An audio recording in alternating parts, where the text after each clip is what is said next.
இந்நாள் இனிய நாளாக அமைய ராமானுஜர் திருவடியை பற்றி பரந்தாமனை அறிவோம். தினம் ஒரு நாராயணீயம்.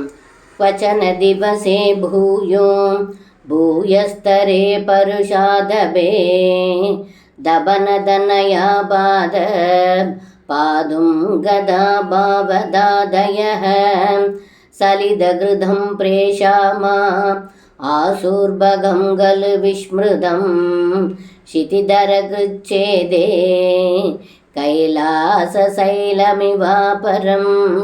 இந்த பாடலுக்கு அர்த்தம்: ஏ குருவாயூரப்பா, ஒரு சமயம் வெயில் அதிகமாக இருந்ததால் தாகம் தீர்க்க தாங்களும் மற்ற இடைச்சிறுவர்களுடன் யமுனை ஆற்றிற்கு சென்றீர்கள். அப்பொழுது அங்கே கைலாய மலை போல அசைந்து கொண்டிருந்த கொக்கு வடிவில் இருக்கும் பகாசுரன் என்னும் அசுரனை கண்டீர்கள் என்று இந்த பாடலில் பட்டத்ரி சொல்கின்றார். சர்வம் கிருஷ்ணார்ப்பணம். ஸ்ரீ குருவாயூரப்பன் திருவடிகளே சரணம்.